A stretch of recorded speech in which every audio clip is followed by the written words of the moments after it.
தமிழ் பேசும் உறவுகள் அனைவருக்கும் வணக்கம். இந்த நாள் எளிதாக அமையட்டும். இந்த வீடியோவில் உங்களை சந்திப்பதில் மிக்க மகிழ்ச்சி. இந்த வீடியோ நம்ம என்ன பார்க்க போறோம்னா, ஒரு அட்மிஷனோட ப்ராசஸ் பத்தி தான் நம்ம பார்க்க போறோம். என்னடா அட்மிஷனுக்கு எல்லாமா ஒரு வீடியோ போடுவீங்க அப்படின்னு நீங்க கேட்கலாம்.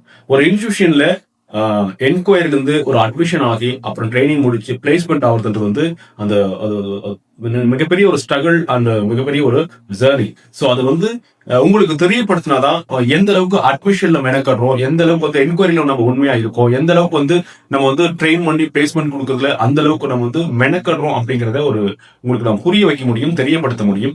அப்பதான் வந்து ஒரு நம்பிக்கைக்குரிய ஒரு இன்ஸ்டியூட்டா நாங்க வந்து உருவாக முடியும். ஸோ இதுல வந்து ஒவ்வொரு மூவ்மெண்ட்டையும் ஒவ்வொரு நகர்வையும் நான் வந்து உங்களுக்கு வந்து தந்துட்டே இருந்தாதான் உங்களுக்கு வந்து அதோட பிடித்தம் இருக்கும். ஸோ அதனால என்கொயரி கால் இருந்தாலும் நான் பப்ளிஷ் பண்ண போறேன், அட்மிஷன் வந்தாலும் உங்களுக்கு அனௌன்ஸ் பண்ண போறேன், ஸோ ட்ரைனிங் முடிச்சு பிளேஸ்மெண்ட் ஆயிருந்தாலும் அனௌன்ஸ்மெண்ட் பண்ண போறோம். ஓகே, ஸோ எல்லா வீடியோவும் இதுல இருந்தாதான் நான் வந்து இன்ஸ்டியூஷன் ஒன்று எப்படி ப்ராப்பரா பண்ணிட்டு இருக்காங்கன்றதுல ஒரு நம்பிக்கை வரும். அதனாலதான் இந்த வீடியோவை நான் பண்றேன். ஸோ இன்னைக்கு நம்ம இன்ஸ்டியூஷன்ல ஜாயினிங் யாருன்னா கீதா அப்படின்றவங்க வந்து ஜாயின் பண்ணிருக்காங்க. ஆன்லைன் கிளாஸ் தான் ஜாயின் பண்ணிருக்காங்க. அவங்க வந்து ஊட்டியை சேர்ந்தவங்க. ஓகே, ஸோ இவங்க வந்து என்கொயரி வந்து 2-3 மாசத்துக்கு மேலேயே ஆச்சு என்கொயரி பண்ணிட்டு தான் இருக்காங்க. அதுக்குள்ள ஒரு 10 முறை என்கொயரி பண்ணிருப்பாங்க. ஓகே, இது வந்து எல்லா இன்ஸ்டியூஷன்லயுமே நடக்கும்.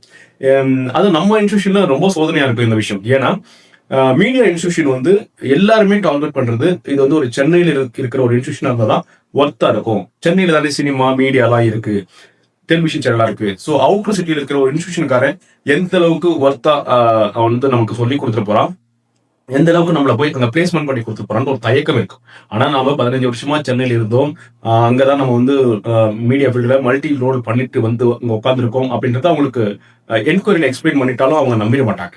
ஸோ இந்த மாதிரி அவுட்டர் சிட்டியில ஒரு இன்ஸ்டியூஷன் வச்சுட்டு இந்த ஸ்ட்ரகிள் எல்லாம் தாண்டி நம்ம ஜெயிக்கிறது மிகப்பெரிய ஒரு விஷயம்.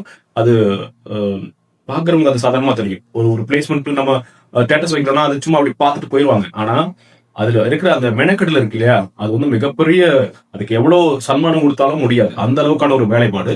ஸோ இந்த இன்ஸ்டியூஷன்ல இவங்க வந்து 4 மாசமா என்கொயரி பண்ணிருக்காங்க. நம்ம கிட்ட மட்டும் தான் என்கொயரி பண்ணலாம்னு இல்லை, எல்லாருக்கிட்டையுமே என்கொயரி பண்ணிருக்காங்க. அதே மாதிரி இடையில நான் என்கொயரி பண்ணும்போது சொல்லிடுவேன், என்கிட்ட மட்டும் என்கொயரி பண்ணது மட்டும் போதாது, நீங்க எல்லாருக்கிட்டுமே என்கொயரி பண்ணி பாருங்க, யாரு பிடிக்குதோ அங்க நீங்க ஜாயின் பண்ணி படிங்கன்னு ஓப்பன் டாக் பண்றது என்னோட விஷயம். அதே மாதிரி என்கொயரி பண்ணி அந்த கால் கட் பண்ற டைம்ல கூட நான் சொல்லுவேன், நீங்க என்கிட்ட என்கொயரி பண்ணிட்டதுனால எங்கிட்டே ஜாயின் பண்ணுற அவசியம் இல்லை, உங்களுக்கு எங்க என்கொயரி பண்ணும்போது பிடித்தமா மைண்ட் படுதோ அவங்க ஜாயின் பண்ணி படிங்கன்னு ஒரு வார்த்தை சொல்லுவேன். அதே மாதிரி என்கொயரியில ரிப்பீட் கால் பண்ண மாட்டேன். ஒருத்தர் ஃபோன் பண்ணிட்டாங்கன்னா அடுத்த முறை ஃபோன் பண்ணி நீங்க எங்க கிட்ட ஜாயின் பண்றீங்களா, அடுத்த பேட்ச் ஆரம்பிக்கிறேன், சீக்கிரம் ஜாயின் பண்ணிடுங்க, அந்த ஒரு விஷயமே இருக்காது. எனக்கு என்னன்னா, மீடியா சைட்ல சாதிக்குன்னு நினைக்கிறவன், அந்த சாதிக்குன்னு நினைக்கிற அந்த மைண்ட் இருக்கிறவங்க எப்பயுமே அந்த உடம்புல ஊறிட்டே இருக்கும். அது என்னைக்கு இருந்தாலும் அது அவங்களை விடாது. அதனால படிக்கணும், அதுலதான் போகணும்னு நினைக்கிறவங்க கண்டிப்பா வந்துருவாங்க. சும்மா ஆர்வத்தில் என்கொயரி பண்றவங்க வரமாட்டாங்க. அதனால நம்ம ரிப்பீட் கால் பண்ணணும் அவசியம் இல்லை. ஸோ பண்ணவே மாட்டேன். ஸோ கீதாவுக்கு அதே மாதிரி தான், நான் ரிப்பீட் கால் பண்ணல.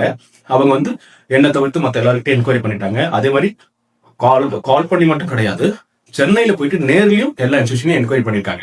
அங்கிருந்து எனக்கு கால் பண்ணாங்க, சார் இங்க நான் வந்து என் அப்பாவை கூப்பிட்டு வந்திருக்கேன், எல்லாரையும் என்கொயரி பண்ணியாச்சு, இருந்தாலும் உங்களையும் ஒரு முறை நான் நேரில் பார்த்து பேசணும்னு நினைக்கிறேன்னாங்க.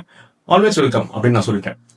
இன்ஸ்டியூஷனோட லொக்கேஷனு அண்ட் என்ன ஏரியாவில் இருக்கு, எங்க இருக்கு, எப்படி ரூட் எல்லாமே பக்கா கிளியர் பண்ணிட்டேன். அதுக்கப்புறம் அடுத்த நாள் கால் பண்றாங்க. அடுத்த நாள் பண்ணி நான் என்னால வர முடியல, உங்ககிட்ட வந்து போக முடியல அப்படின்னு சொல்லிட்டு சொன்னாங்க. பரவாயில்லன்னு சொல்லிட்டு அப்புறம் அவங்க ஃப்ரெண்ட் சர்க்கிள் ஊட்டியில போய், இங்க தருமபுரியில இருந்து அவங்க ஊட்டியில போய் படிச்சிருக்காங்க போல ஸ்டூடெண்ட், அவங்கள வச்சு என்னோட இன்ஸ்டியூஷன் லொகேஷனை கண்டுபிடிச்சு இங்க வந்து அவங்க ஃப்ரெண்ட் சர்க்கிள் கொஞ்சம் ஒரு 1 hour வந்து என்கொயரி பண்ணாங்க.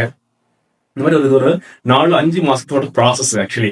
ஓகே, இதுல வந்து என்கிட்ட நிறைய முறை இவங்க வந்து கால் பண்ணி என்கொயரி பண்ணிருப்பாங்க. ஒவ்வொரு டவுட்டுக்கும் அவர் கால் பண்ணுவாங்க. சரி, அதுக்கப்புறம் ஓகே, அதுக்கப்புறமா ஜாயின் பண்ணல. சரி, ஓகே, எனக்கு வந்து பழகிடுச்சு. ஏன்னா ஒரு 4,500 என்கொயரி ஸ்டூடெண்ட் இருக்காங்க இனிமேல் ஜாயின் பண்ணதவங்க.